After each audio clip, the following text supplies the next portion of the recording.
the Enneagram type 9, self-sabotage and imposter syndrome.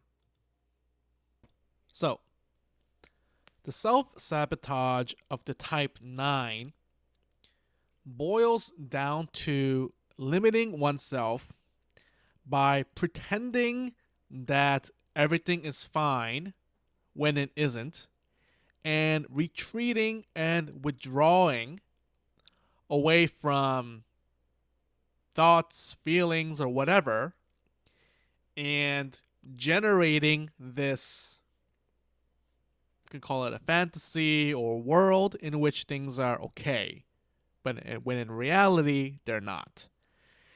And I'm sure you can easily imagine times when you or someone else thought something was okay, or you thought it was not okay, but you made yourself think it was. Classic example would be having that second or third or fourth slice of food or dessert or drink that you know that was maybe wouldn't be the wisest choice, but you overrode your wisdom and you blocked out and made this created this it's okay kind of mentality, even though it wasn't. And that trickles or avalanches into the imposter syndrome for the type 9. Why am I trying so hard? It won't be really worth it because of all the effort needed.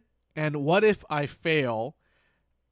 I'll just feel safer if I just stay where I am. And, oh, but what's the point of doing it anyway? Who am I to do this in the first place? And I don't know anything. Well, in other words, it can take various forms, which is why it's tricky for the type 9.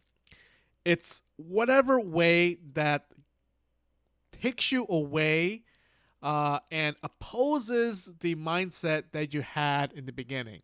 Let's say, let's say eating healthfully, for example, is a very easy example. I'm going to eat more vegetables, eat more fiber, drink more water. I'm going to uh, eat less, whatever X Y Z. And it's the I give up, or it's not worth it, or there's a change in a sort of mindset that's exact opposite of how it actually began.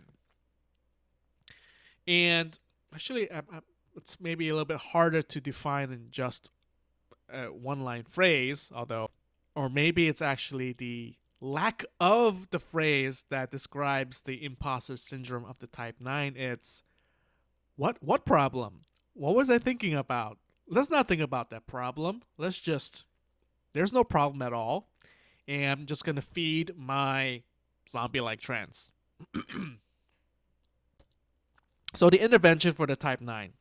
So, what's going on in the type 9 is there's this dissociation between the movement, kind of the physicality center of the person, while the head and the heart are kind of being separated from the body and are kind of going and doing its own thing. And it's the body is the movement. It's not aligning what the head and the heart is thinking, feeling, how they're uh, functioning. And there's this withdrawal from it all. And then the intervention, thus, is getting back into the body. And, well, the point is to get it reintegrated with the head and the heart, but it's not like you force it.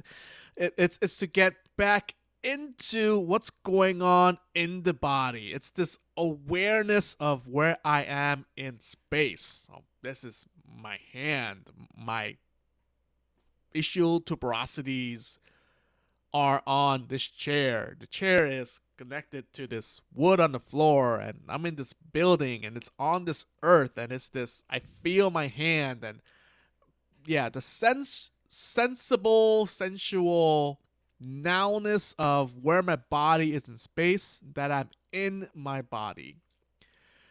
And you can do this in various ways, right? If you have some sort of physical breathing practice, or the popular thing, I guess, now is yoga or rock climbing, whatever maybe that just gets you into the body. And that will then draw back the head and the heart back to reintegrate the togetherness of the three centers here.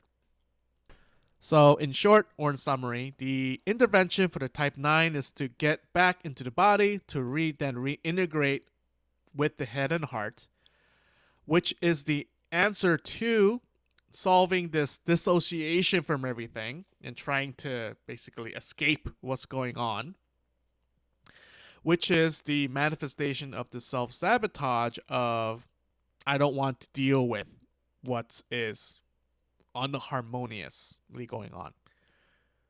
Okay, so check out the partner video, which I go over the space and lesson for the type 9 in more general. And this intervention in particular is very specific for the type 9. And you can check out the other interventions for the other types as well. But you may also remark that the intervention is actually similar for the type 4 and type 5, but not exactly the same.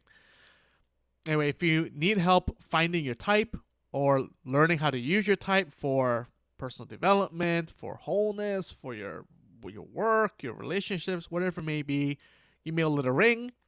If you check out all the other videos and subscribe, we keep pumping out these Enneagram videos. And join us at the EnneagramForPhysicians.com and the Facebook group in the Enneagram for Physicians. And check out all the other partner videos for the other types. And I'll see you in the next.